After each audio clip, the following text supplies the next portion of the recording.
काल फलटणमध्ये माननीय मुख्यमंत्री देवेंद्र फडणवीस गेले आणि त्यावेळेला ते तिथे त्यांनी रणजित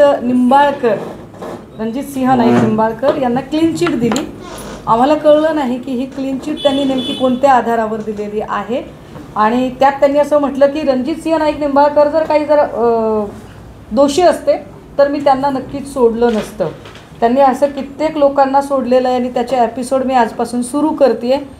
2 दिवसांनी मी अजून एक महत्त्वाचा की देवेंद्रजींच्या ताफ्यात असणारा, देवेंद्रजींच्या छत्रछायेखाली असणारा केवढा मोठा गुंड देवेंद्रजी, ज्याच्यावरती किमान 100-150 केसेस आहेत, असा माणूस देवेंद्रजींच्या सोबत कसा फिरतो हेही मी 2 दिवसांनी पूर्ण पुराव्यांसकट सांगेल। पण तुर्तास ही सुसाईड नोट आहे, जी सुसाईड नोट सगळीकडे फिरली। संपदा मुंडेची जी सुसाईड नोट फिरली त्याच्यामध्ये हातावर तिची सुसाईड नोट आणि दुसरं हे पत्र, जे पत्र तिने इन्क्वायरीच्या संदर्भाने लिहिलेलं होतं। या पत्राचा जर हँडरायटिंग बघितलं तर संपदाची बहीण असं सांगते की हे हँडरायटिंग आणि तिच्या हातावर लिहिलेलं हँडरायटिंग याच्यात फरक आहे आणि ते हस्ताक्षर हे अजिबात संपदा मुंडेचं हस्ताक्षर नाही। हा पहिला मुद्दा। दुसरं असं की या सगळ्यांच्यामध्ये गोपाल बदने आणि प्रशांत बनकर या 2 लोकांची नावं घेतली गेली। गोपाल बदने आणि प्रशांत बनकर ही दोनही माणसं हजर झाली। मला कायम प्रश्न पडतोय की जेव्हा कधी एखादी हाय प्रोफाईल केस असते तेव्हा हाय प्रोफाईल केसमधला जो कोणी गुन्हेगार आहे, आरोपी आहे, तो स्वतःहून कसा काय तिकडे हजर होतो। एकाही हाय प्रोफाईल केसमधल्या गुन्हेगाराला किंवा आरोपीला पोलिसांनी अजिबात अटक केलेली नसते। हे फार विशेष आहे। हे नोंदवावं लागेल पुन्हा पुन्हा की जेव्हा संतोष देशमुख खून खटला झाला तेव्हा त्याच्यामध्ये वाल्मिक कराड स्वतःहून हजर, प्रशांत कोरटकर अजिबात महाराष्ट्र पोलिसांनी त्याच्यावर कारवाई केलेली नाही, त्याला बाहेरच्या लोकांनी, कर्नाटक तेलंगणाच्या लोकांनी अटक केलेली होती। अशी कितीतरी आपण गुन्हे सांगू शकू की हाय प्रोफाईल केस असेल तर आरोपी स्वतःहून अटक होतो। याचा अर्थ काय आधी 2 दिवस यांची सगळी व्यवस्थित मॅनेजमेंट होते का? आधी व्यवस्थित बाहेर येऊन बोलाचाली होते का की आम्ही आता हजर होणार आहोत आणि हजर झाल्यानंतर मग आम्हाला तुम्ही कसं बाहेर काढणार आहात ते का? कारण ज्या पद्धतीने प्रशांत बनकर आणि गोपाल बदने हे हजर झाले, त्यांच्या हजर होण्याच्या मागे आम्हाला खूप साऱ्या गोष्टी संशयास्पद वाटतात। या गोष्टी आम्हाला संशयास्पद का वाटतात? कारण 4 पानी सुसाईड नोटमध्ये संपदा मुंडे असं सांगतात की माझ्यावर प्रचंड दबाव येत होता, मला काही लोकांना फिजिकली फिट आहेत असं सांगायला सांगितलं जात होतं। हे फिजिकली फिट असणं काय प्रकरण आहे? तर बीड जिल्हा हा ऊसतोड कामगारांचा जिल्हा आहे। मला प्रचंड वाईट वाटतंय की ऊसतोड कामगारांच्या जीवावर राजकारण करणारे नेते सुद्धा याच्यावर काहीही बोलत नाहीत। हा ऊसतोड कामगारांचा जिल्हा जिथून की राज्यभर वेगवेगळ्या साखर कारखान्यांना कामगार पोचतात आणि राज्यभर जिथे पोचतात तसेच ते उपळवेचा जो कारखाना आहे, जो रणजित सिंह नाईक निंबाळकर यांचा कारखाना आहे, याही कारखान्यावर अनेक ऊसतोडीचे मजूर आणले जातात। विशेषतः बीडमधून काही मजूर जातात। बऱ्याचदा असं होतं की ऊसतोडीचा जो मुकादमा आहे त्या मुकादमाकडून काही ठिकाणी पैसे आधी उचली दिल्या जातात आणि एखादा कोयतं म्हणजे जो ऊसतोड कामगार आहे, अर्ध कोयतं म्हणजे फक्त पुरुष, पूर्ण कोयतं पुरुष आणि स्त्री। तर कधी कधी असं होतं की या लोकांकडून उचल घेतलेली आहे मात्र ही लोक निघून जातात किंवा ती कामावर थांबत नाहीत। अशा वेळेला त्यांच्याकडून वसुली करून घेण्याच्या अत्यंत आपल्याकडे काय म्हणता येईल अमानुष पद्धती आहेत। अत्यंत अमानुष पद्धतीने कारखानदार या उचली वसूल करून घेण्याचा प्रयत्न करतात। रणजित सिंह नाईक निंबाळकर यांनी आत्तापर्यंत अशा असंख्य लोकांना मेंटली टॉर्चर केलं, त्यांना उचलून आणलं, त्यांना शारीरिक मारहाण झाली, त्यांना इजा केल्या। मी पुन्हा हे नमूद करते की ऊसतोड कामगारांच्या जिल्ह्यामध्ये ज्यांनी ऊसतोड कामगारांच्या जीवावर आजवर आपलं राजकारण केलं, भाषणांमधून कोयते घासून ठेवा वगैरे भाषा केल्या, पण त्याच कोयतेकरी लोकांच्या सुरक्षेच्या बद्दल मात्र ते चकार शब्दाने बोलायला तयार नाहीत, कारण त्यांना त्यांच्या राजकीय पोळ्या भाजायच्या आहेत. ज्या रणजितसिंह नाईक निंबाळकरांनी हे कामगार उचलून आणायचे, त्यांना मारहाण करायची आणि त्यांच्यावर पोलीस कंप्लेंट दाखल करायची. मोडस ऑपरेंडसी काय आहे? त्याला उचलून आणायचा, त्याला बेदम मारहाण करायची, तो अगदी म्हणजे गलित गात्र झाला पाहिजे, तो मरायला टेकला पाहिजे आणि मग त्याला पोलीस स्टेशनमधून, म्हणजे पोलीस स्टेशनमध्ये तर गुन्हा नोंद होणारच आहे त्याच्यावर, पण त्याला दवाखान्यात न्यायचा, सरकारी दवाखान्यामध्ये न्यायचं आणि सरकारी दवाखान्यात जेव्हा डॉक्टर सांगतायत की अरे हा फिजिकली अनफिट आहे, तुम्ही याला अटक नाही करू शकत, त्यावेळेला त्याला फिजिकली फिट आहे हे सांगण्यासाठी त्याच्यावर जोर जबरदस्ती करायची. हे फिजिकली फिट ठरवणं किंवा अनफिट ठरवणं कोणाच्या हातात आहे? तर अर्थात तिथले वैद्यकीय अधिकारी. वैद्यकीय अधिकारी कोण आहे? संपदा मुंडे आहे. संपदा मुंडे जेव्हा सांगते की he is not physically fit, त्यावेळेला रणजितसिंह नाईक निंबाळकर आणि त्यांची लोक सांगतात की तुम्ही बीडचे आहात म्हणून तुम्ही वाचवताय का? म्हणजे बीड हा काही स्टिग्मटाईज जिल्हा आहे का? बीडमध्ये माणसं राहत नाहीत का? बीडमधल्या माणसांना काळीज नाही आहे का? आणि जर बीडमधला माणसांना काळीज नसेल आणि बीड स्टिग्मटाईज असेल, बीडला जर तुम्ही डाग लावणार असाल आणि बीडचं पोलीस स्टेशन राजकीय लोक हाताळत आहेत तसं सांगत असाल, तर फलटणमधलं पोलीस स्टेशन कोण हाताळतं? फलटणमधल्या पोलीस स्टेशनला सतत गैरवापर करून कोण चुकीचे गुन्हे टाकतं? माझ्याकडे काही FIR आहेत. रणजितसिंह नाईक निंबाळकर जेव्हापासून भाजपमध्ये गेले, किती त्यांनी पोलीस कंप्लेंट केल्या? आपल्याला आश्चर्य वाटेल, 2022 पासून किती पोलीस कंप्लेंट कराव्यात? पोलिसांना हाताशी धरून रणजितसिंह नाईक निंबाळकर यांनी पोलिसांना हाताशी धरून किती पोलीस कंप्लेंट कराव्यात? 1, 2, 3, 5, 10, 25, 50, 75, 100, 125, 277 पोलीस कंप्लेंट केल्या.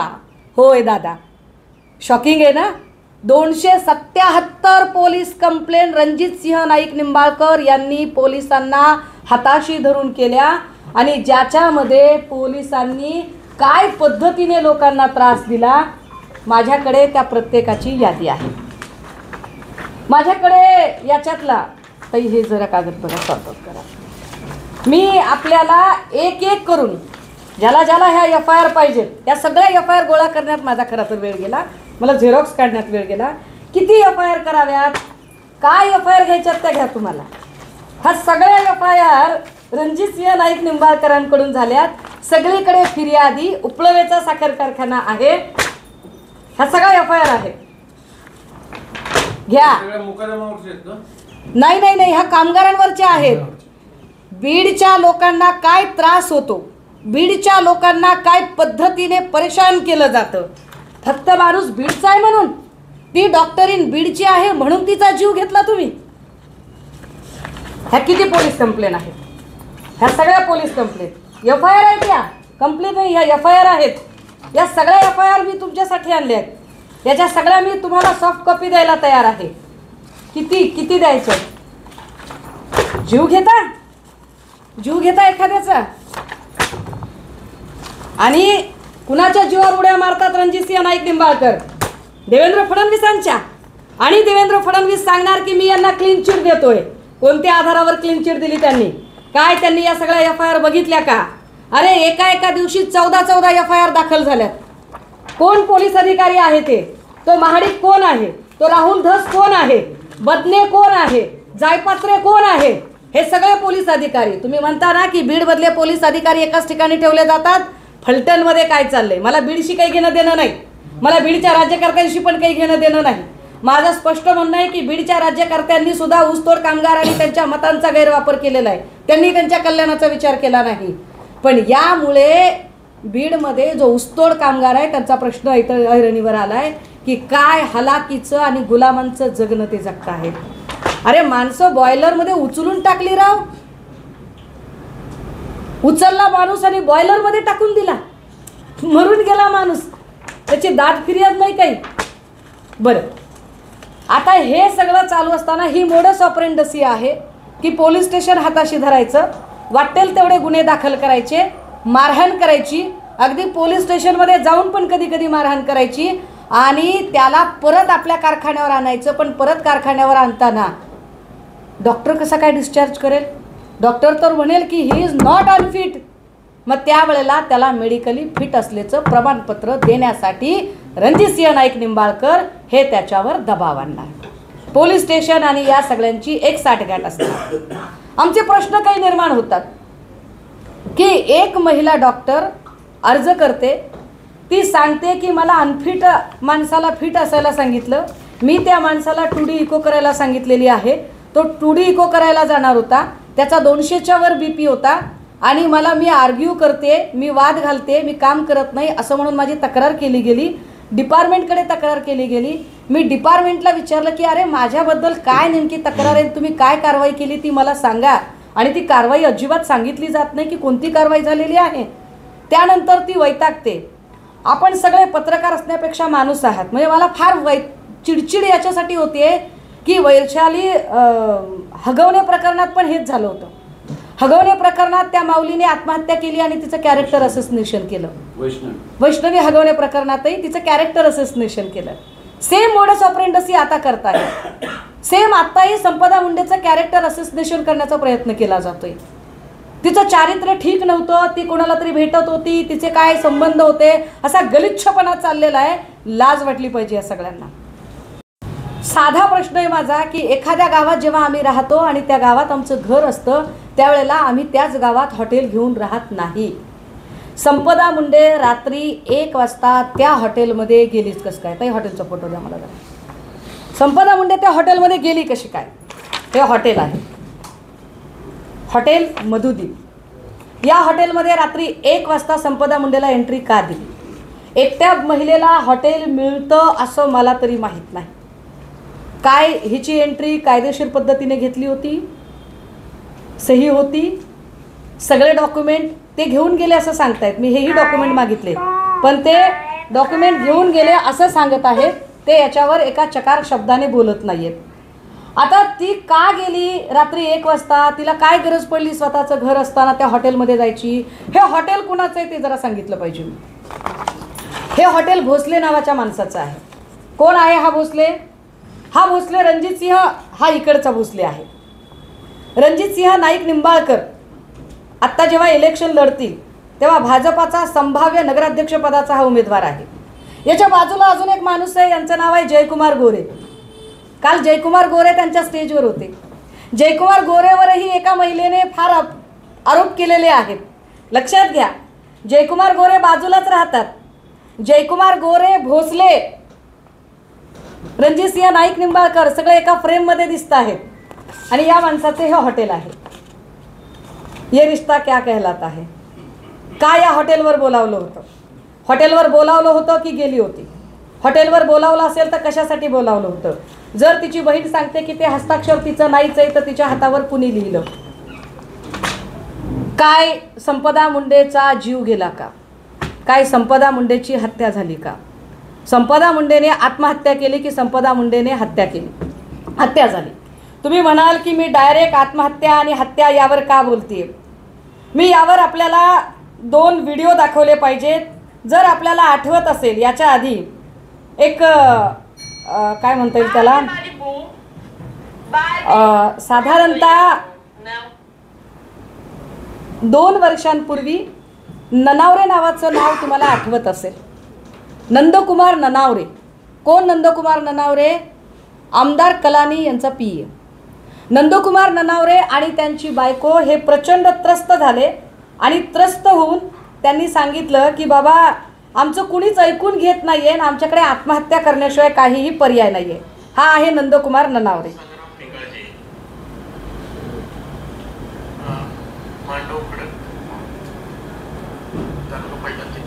मी पूर्ण ऐकायचे असेल मी पूर्ण पण ऐकवते. याच्यात त्यांनी रणजितसिंह नाईक निंबाळकरांचं नाव घेतलेलं आहे आणि जीव दिला, आत्महत्या केली.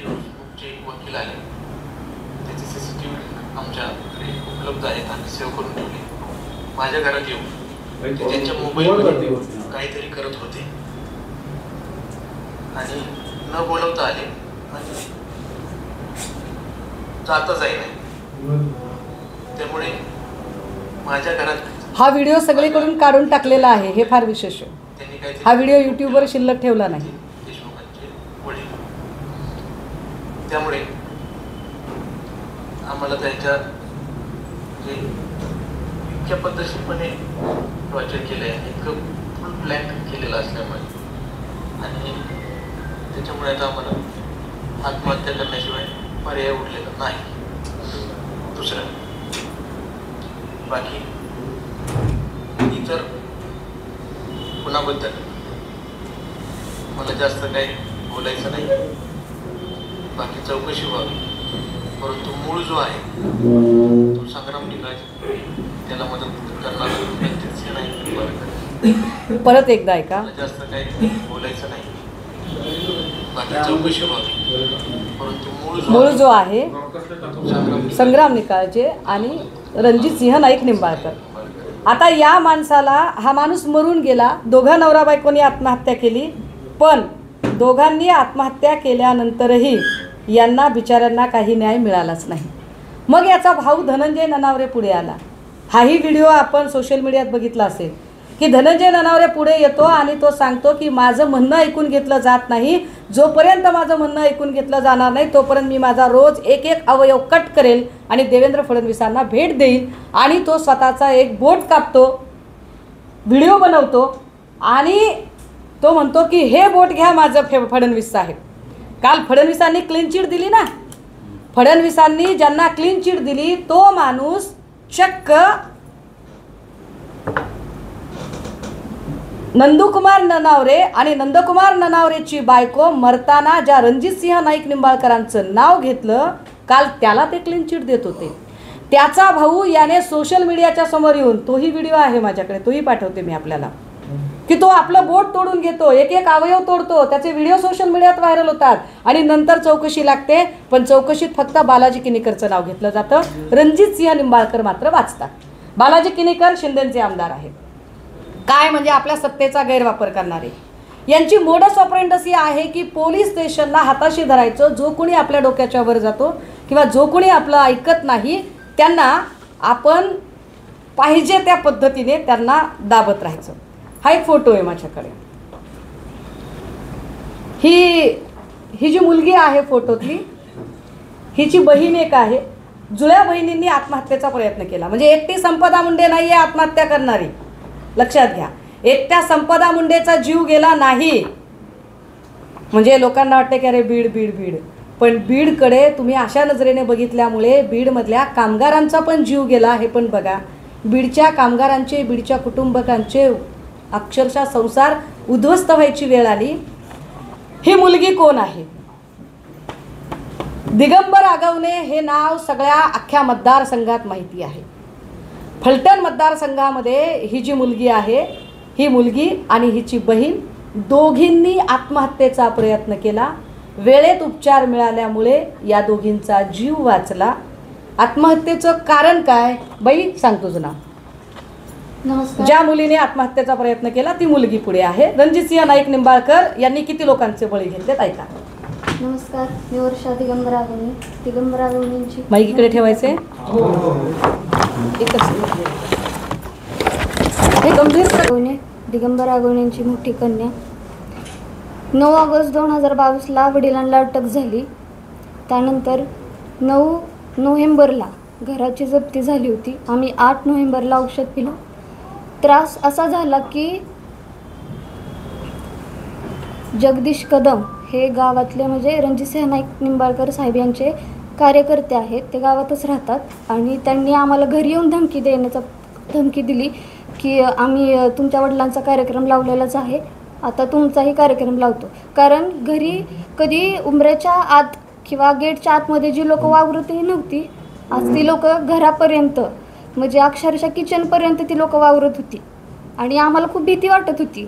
आणि त्या भीतीच्या ह्याच्यामध्ये आम्ही रणजितसिंह नाईक निंबाळकर साहेब ह्याच्या पत्नी जिजामाता साहेब नाईक निंबाळकर यांना फोनही केला होता आणि त्यांना आम्ही सांगितलं की वहिनी साहेब आम्हाला खूप भीती वाटते आहे आणि आम्ही अनसेफ फील करतोय, तुम्ही प्लीज याच्यात दखल घ्या, तुम्ही साहेबांना सांगा की हे सगळं कुठंतरी थांबवा.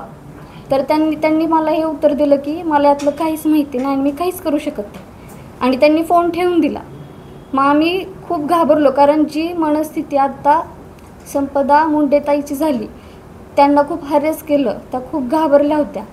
तशीच मनस्थिती आमची झाली होती. आम्हाला सपोर्टिव्हला कोण नव्हतं, कारण 9 ऑगस्ट 2022ला वडिलांना अटक झाल्यानंतर अवघ्या 2 दिवसात आमच्या मम्मीवर ही झाली होती, केस झाली.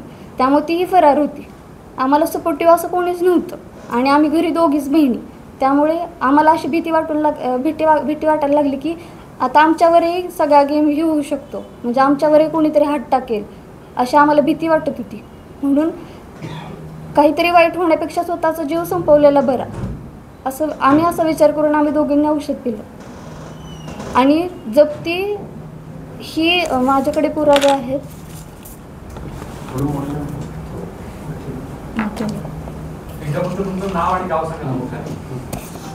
माझं नाव वर्षा दिगंबर आगवणे, मी फलटणची. आगवणे हे सेंट्रल बँक ऑफ इंडिया हे सगळे प्रॉपर्टी आहेत ज्या की तारण नाही आहेत, त्यासुद्धा सील केल्या गेल्या आहेत. हे सगळे आहेत. हा विषय असा आहे, दिगंबर आगवणे रणजितसिंह नाईक निंबाळकर यांची अनेक व्यवसायांमध्ये भागीदारी होती. दिगंबर आगवणेला न सांगता रणजितसिंह नाईक निंबाळकर यांनी त्यांच्या प्रॉपर्टी बँकेला तारण ठेवल्या, आणि या सगळ्यांच्या संबंधाने ज्या माणसाला माहीत नाही आहे त्या माणसावरती केसेस दाखल झाल्या. किती केसेस दाखल झाल्या? एका माणसावर किती केस दाखल व्हाव्या? पोलीस स्टेशनचा गैरवापर काय असतो? रणजितसिंह नाईक निंबाळकर यांना कोण खाणार आहे? मला प्रश्न हा पडला आहे. रणजितसिंह नाईक निंबाळकरांना सिक्युरिटी कशासाठी दिली आहे? देवेंद्र फडणवीसांनी याची उत्तरं दिली पाहिजेत की रणजितसिंहला मुळात सिक्युरिटी कशासाठी आहे? कुणापासून भीती आहे रणजितसिंह नाईकांना की एका पडेल खासदाराला तुम्ही एवढी सिक्युरिटी दिलेली आहे? ही सिक्युरिटी कशासाठी आहे? ही लोकांना घाबरवण्यासाठी आहे? कारण ज्या केसेस दाखल केल्या, एकूण 24 गुन्हे दाखल झाले. महत्त्वाचं, ही पोरगी, ह्या ताई, ती तिकडे ती व्हिडिओ करते, ती ताई, तिचा नवरा मेलेला आहे. हे सगळे बाया पोर आहेत. यांनी काय खून केला आहे का? अपहरण केलं आहे का? खंडणी मागितली आहे का? दरोडा टाकला आहे का? चोरीमारी केली आहे का? यांच्यावर मकोकासारखा गुन्हा आहे. काय पोलीस स्टेशनचा गैरवापर होऊ शकतो की यांच्यावर मकोकासारखा गुन्हा आहे? ताई, गुन्हे सांगा आता तुम्ही. तुमची ओळख सांगा आणि गुन्हे सांगा. हां, नमस्कार. मी जयश्री दिगंबर आगवणे, फलटण पंचायत समिती सदस्य, दिगंबर आगवणेंची पत्नी. तर आज जो फलटणमध्ये जो प्रकार घडला, आज 4 दिवस झालं बातम्या बघतोय. जो डॉक्टर संपदाताईंबरोबर जे घडलं ते आम्ही 2 वर्ष झालं त्या ह्याच्यातून जातोय. 3 वर्ष झालं घरापासून घरदार सगळं जप्ती केलेलं, म्हणजे सत्तेचा दुरुपयोग करून त्यांनी सगळे जी प्रॉपर्टी तारण नाही ती तारण केलेली. आणि आज 9 ऑगस्ट 2022ला माझ्या पतीवरती एका गुन्ह्यामध्ये चौकशीसाठी बोलवलं, दिवसभर बसवलं आणि 5 वाजता अरेस्ट म्हणून सांगितलं, जे की त्याच्यात इंट्रीम बेल होता. आणि त्यांनी म्हणजे प्रशासनाचा आणि सत्तेचा पुरेपूर फायदा घेऊन आमच्यावरती 25 गुन्हे दाखल केले. हे रीतसर गुन्हे आहेत. प्रत्येक केसमध्ये बेल होणार, MCR झाला की बेल घेणार की लगे दुसरा गुन्हा दाखल, लगे तिसरा गुन्हा दाखल, असे करून आमच्यावरती 25 गुन्हे दाखल केले. त्याच्यातले 12 FRI माझ्यावरती आहेत. मोकोका, खंडणी, MPID, ED. आणि ते असे आम्ही 2 वर्षाखाली इथं पत्रकार परिषद घेतली होती. त्यावेळेस 3 वर्ष झालं आमची दखल कोणीही घेतली नाही. का पत्रकार परिषद घेतली, सगळे व्हिडिओ ह्याच्यावरून डिलीट केले, यूट्यूबवरून डिलीट केले, पत्रकारांच्या चॅनलवरून डिलीट केले. कोणालाही पत्रकार दबावाखाली कोणालाही आमची बातमी लावून दिली नाही. नंतर आम्ही आमचा यूट्यूब चॅनल खोलला आणि आम्ही आमचे व्हिडिओ बनवले, जे की माझ्याकडे प्रत्येक FRIचा पुरावा आहे. प्रत्येक FRIचा पुरावा आहे आणि प्रत्येक FRIचा कागद आहे माझ्याकडे. त्यांनी EDला हे लेटर दिलेलं आहे. 9 ऑगस्ट 2022ला अरेस्ट झाली आणि लेटर दिले 29/7/2022ला. बँकेला लेटर दिलं आहे की ईडीनं तक्रार दाखल केलेली आहे, तुम्ही पण त्याची चौकशी करून तक्रार दाखल करा. आणि ते सांगतात की माझा ह्याच्याशी काही संबंध नाही. ते मोक्याची सुरुवात ह्याच्यापासून झाली. आता प्रश्न असा निर्माण होतो की भाजपा जी सांगते की आमचा ईडीशी काही संबंध नाही, ईडी CBIच्या यंत्रणा कशा वापरल्या जातात एखाद्या माणसाची माती करण्यासाठी त्याचा भक्कम पुरावा आहे. मुळात ईडीने काय कारवाई केली, ईडीने काय चार्जशीट दाखल केली, ईडी कोणत्या स्टेटसला आहे आत्ता, हे बाहेर कुणालाही कळायचं कारण नाही. पण तरीसुद्धा या केसमध्ये ईडीला स्वतः रणजितसिंह नाईक निंबाळकर पत्र लिहून सांगतात की याच्यावर कारवाई झाली पाहिजे. रणजितसिंह नाईक निंबाळकर ईडीला सगळी माहिती देतात आणि त्यांच्या हे लक्षातच येत नाही आणि हे पत्र माहिती अधिकाराखाली नंतर आम्हाला बाहेर मिळतं. म्हणजे रणजितसिंह नाईक निंबाळकर एक पडेल खासदार काय पद्धतीची ताकद वापरतात आणि ती ताकद वापरून फक्त तो भाजपच्या वळचणीला माणूस आहे म्हणून त्याच्या संबंधाने कुठलीही चर्चा गवगवा केला जात नाही. आणि मुख्यमंत्री महोदय सरळ सरळ क्लीन चिट देतात. मुख्यमंत्र्यांची कालची क्लीन चिट म्हणजे पोलिसांनी तपास थांबवावा याचे एका अर्थाने अलिखित संकेत आहेत. हे अलिखित संकेत का दिले जातात? प्रश्न असा निर्माण होतोय की ज्या संपदा मुंडेंचा जीव गेलेला आहे, आमचा पहिला तर हा त्याच्यातला प्रश्न आहे की संपदा मुंडेचा मुळात आत्महत्या झाली की हत्या झाली. आम्हाला दाट संशय आहे की संपदा मुंडेची हॉटेलवर बोलून हत्या झालेली आहे. संपदा मुंडेंची हत्या करण्यामध्ये फक्त गोपाल बदने आणि प्रशांत बनकरच आहे की अजून कुणी लोक आहेत? हे दोनच चेहरे आपल्याला दिसत आहेत, पण बाकीचे म्हणजे ज्यांची नावं मी मगाशी घेतली या सगळ्या लोकांच्या चौकशा झाल्या पाहिजेत. ज्या चौकशांमध्ये मी कदाचित ती नावं विसरून जाईल म्हणून मी काही नावं मगाशी घाईघाईने लिहिली होती की ही जी सगळी नावं आहेत यांच्यामध्ये काय त्या सगळ्या लोकांना भाऊबीजेचा दिवस होता, त्याच्या 3 दिवस आधी संपदा मुंडे आपल्या बहिणीला सांगते की माझं कास्ट सर्टिफिकेट व्हेरीफाय करायचे, ते कास्ट सर्टिफिकेट घेण्यासाठी मी येणार आहे. म्हणजे जी पोरगी पुढच्या 8 दिवसाच्या तिच्या कामांचं प्लॅनिंग करते ती पोरगी जीव कसा काय देऊ शकते? मुद्दा क्रमांक 1. दुसरं असं की ती आत्महत्या नसून हत्या आहे असं आम्हाला का वाटतं, तर तिची बहीण सांगते की ते हस्ताक्षर जुळत नाही.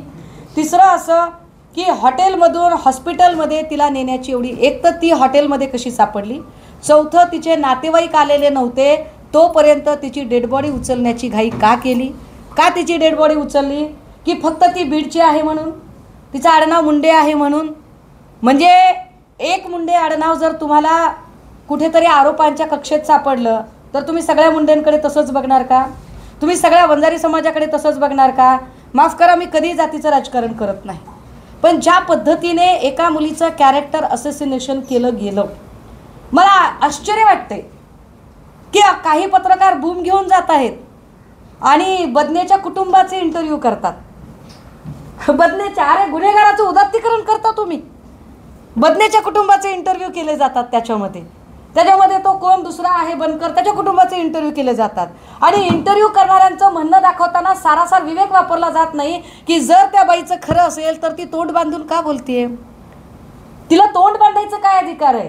म्हणजे जिच्याबद्दल इतकं वाईट झालं तिचं नाव अक्षरशः तुम्ही मात्र उधळावं तसं उधळून टाकलं. आणि जी मखलाशी करत एक महिला बोलते ती तिचा चेहरा झाकून बोलते, त्याच्यात काहीही सस्पेक्टेड वाटत नाही. किती लोक आहेत, माझा कुणाकुणावर संशय आहे, मला काही नावं सांगायची आहेत. याच्यात फक्त बदने आणि बनकर हे स्वतःहून आले. कदाचित त्यांना सांगून ठेवलंय का की तुला थोडा दिवस त्रास होईल पण नंतर आम्ही बाहेर काढू. याच्यामध्ये सुसाईड नोट गायब झाली आहे का? कारण जी पोरगी 4 पानाचं पत्र लिहू शकते तेही स्वतःच्या हस्ताक्षरामध्ये की तिला काय त्रास होतो हे तिच्या वरिष्ठांना लिहू शकते, काय ती पोरगी कागदावर सविस्तर सुसाईड नोट लिहिणार नाही? जी पोरगी एवढं मोठं पत्र 4 पानाचं पत्र लिहू शकते ती पोरगी हातावर 4च ओळी कसं काय लिहिली? आणि तेही तिच्या हस्ताक्षरात नाही असं सांगितलं जाते. हँडरायटिंग वेगळी सांगितलं जाते. बनकर आणि बदने दोन्ही प्रकरण पूर्णतः वेगळे आहेत का? यांची नावं टाकून दिशाभूल करण्यात आली आहे का? खरा तपास त्या 4 पानी खुलासा पत्रावरून व्हावा. रणजितसिंह नाईक निंबाळकर चौकशीच्या कक्षेत आलेच पाहिजेत. कारण रणजितसिंह नाईक निंबाळकरांच्या संबंधाने मी एक नाही अनेक प्रकरणं सांगितली आहेत। एवढ्या सगळ्या FIR ज्या दाखल झाल्या, ज्या बीडच्या ऊसतोड कामगारांवर दाखल झाल्यात, हे सगळ्या त्या आहेत। या सगळ्यांच्या सॉफ्ट कॉपी मी द्यायला तुम्हाला तयार आहे। मी नंदकुमार ननावरेचं प्रकरण सांगितलं, ज्याच्यात आत्महत्या करण्याच्या आधी त्याने रणजितसिंह नाईक निंबाळकरांचं नाव घेतलं, पण रणजितसिंह वाचले त्याही वेळेला। मी आत्महत्येचा प्रयत्न केलेल्या दोन्ही पोरी आगवणेंच्या, त्या पोरी इथे हजर केल्या आहेत, ज्या पोरींच्यावर अक्षरशः त्यांच्या अंगावर हात टाकला जाईल इथंपर्यंत त्यांच्या मनामध्ये दहशत निर्माण केली। आपल्या घरात आपली आई नाही, बाप नाही, आपल्या आईबापांनाही देशोधडीला लावले। आता आपण जर आपल्या आबरूवर जर हात टाकला तर काय करावं, त्यापेक्षा आपण मेलेलं बरं असं म्हणून दोन पोरी आत्महत्येचा प्रयत्न करतात। याबद्दल काय? याच्यामध्ये रणजितसिंह नाईक निंबाळकरांचे 2 PA रोहित नागटिळक, राजेश शिंदे चौकशीच्या कक्षेत आले पाहिजे। डॉक्टर अंशुमन धुमाळ, जो अंशुमन धुमाळ हा तिथला हेड आहे, ज्या डॉक्टर अंशुमन धुमाळकडे तक्रार केलेली होती, ज्याला माहीत होतं। तत्कालीन DYSP राहुल धस, हे राहुल धस सुद्धा चौकशीच्या कक्षेत आले पाहिजे। यांच्याकडे 3 वेळा संपदाने तक्रार केलेली आहे। जी पोरगी एक फायटर स्पिरिट घेऊन आहे, जी पोरगी माझ्यावर काय तक्रार झाली याची मला माहिती मिळावी अशी स्वतःच माहिती अधिकाराखाली माहिती मागवते, तिने खरंच आत्महत्या केली असेल। याच्यानंतर PI सुनील महाडिक याला चौकशीच्या कक्षेत आणलं पाहिजे। हे सगळे लोक सहकार्य करत नव्हते। फलटण ग्रामीणचे परत API जायपात्रे, PSI पाटील यांना का चौकशीच्या कक्षेत आणायचंय? तर API जायपात्रे आणि PSI पाटील हे दोघेही जण तिला कायम तू बीडची आहेस, तू गुन्हेगारांच्या जिल्ह्यातली आहेस असं म्हणून तिला मेंटली टॉर्चर करत होते। API जायपात्रे आणि PSI पाटील यांच्याबद्दल सदरील महिलेने अनेकांना त्या संबंधाने माहिती दिली होती आणि तिची ती माहिती त्या 4 पानी पत्रामध्येही आहे, ज्यात ती सांगत आहे की मी बीडची आहे म्हणून मला त्रास होत होता, म्हणजे की तू बीडची आहेस, तू गुन्हेगारांच्या जिल्ह्यातली आहेस, तुझा आडनाव मुंडे आहे, त्यामुळे तुझं म्हणणं कुणी खरं धरणार नाही आणि तुझं काही झालं तरी तुझ्याकडे कुणी बघणार नाही, तुला कुठलीही सहानुभूती मिळणार नाही। दादा हो, हे गंभीर आहे। अमुक एका जिल्ह्यातलं कुणीतरी येतं आणि त्याचा जीव चालला तरी तुला सहानुभूती मिळू शकत नाही, कारण तुझा जिल्हा इतका बदनाम झालेला आहे, तुमची माणसं इतकी बदनाम झालेली आहेत, तुमचं आडनाव इतकं बदनाम झालेलं आहे की तुम्हाला कुठलीही सहानुभूती मिळणार नाही। अशा पद्धतीने जर मांडणी केली तर आपल्याला कुठूनही न्याय मिळणार नाही। अगतिक झालेली पोरगी काय करेल? तिने आत्महत्या केली तरी हे सगळे लोक जबाबदार आहेत, पण मला ठाम विश्वास आहे की याच्यात काहीतरी गौडबंगाल आहे, याच्यात काहीतरी वेगळं शिजलेलं आहे। सबब देवेंद्र फडणवीसांनी क्लीन चिट देण्याची घोषणा करू नये, ती घाई करू नये। त्यांनी का घाई करावी? म्हणजे देवेंद्रजींना ज्यांना वाचवायचं असतं त्यांच्याबद्दल आणि ज्यांना बुडवायचं असतं त्यांच्याबद्दलही ते घाई करतात। मी आठवण करून दिली पाहिजे, किरीट सोमय्याबद्दल त्यांनी घाईघाईने येऊन सांगितलं की व्हिडिओ खरे आहेत। पोलिसांनी विचारलं नव्हतं की व्हिडिओ खरे आहेत का खोटे आहेत, पत्रकारांनी विचारलं नव्हतं की किरीटचे व्हिडिओ खरे आहेत का खोटे आहेत, पण किरीट सोमय्याला खड्ड्यातच घालायचा होता म्हटल्यावर घाईघाईने फडणवीस पुढे आले आणि सांगितलं की व्हिडिओ खरे आहेत। आत्ता का घाईघाईने सांगताहेत ते, का घाईघाईने क्लीन चिट देत आहेत? आमची विनंती आहे आपल्या सगळ्यांच्या माध्यमातून, माननीय उच्च न्यायालयाने समिती गठीत करावी। आमचा SITवर सुद्धा विश्वास नाही आहे। माननीय उच्च न्यायालयाने समिती गठीत करावी आणि या खून प्रकरणाचा, आम्हाला वाटतंय की याच्यात खून झालाय, आम्हाला वाटतंय की बीडच्या एका पोरीची इन्स्टिट्यूशनल हत्या झाली आहे, ही संस्थात्मक हत्या आहे। होय, मी फार मोठा शब्द वापरत आहे।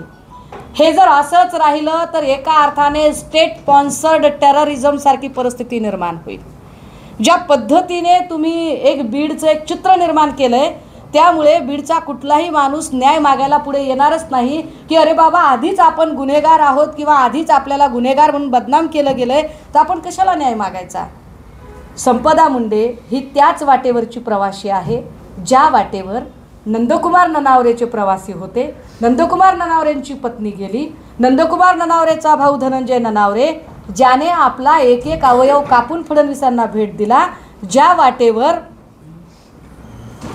अगवण्यांच्या 2 पोरींनी आत्महत्येचा प्रयत्न केला आणि ज्या वाटेवर मला या सगळ्या गोष्टी चौकशीच्या कक्षेत याव्यात, वाल्मिक कराडच्या वेळेला आल्या ना सगळ्या चौकशीच्या कक्षेत, किती बँका बुडवल्या रणजितसिंह नाईक निंबाळकरांनी आत्तापर्यंत, किती बँकांकडून कर्ज घेतलं, रणजितसिंह नाईक निंबाळकरांच्या उपलवेच्या कारखान्यामध्ये बॉयलरमध्ये किती लोकांचे घातपात झाले, बॉयलरमध्ये किती लोक पडली का पाडली, या सगळ्याच गोष्टींच्या आता निपटारा झाला पाहिजे. आणि जोपर्यंत निपटारा होत नाही तोपर्यंत हा प्रश्न आम्ही लावून धरू.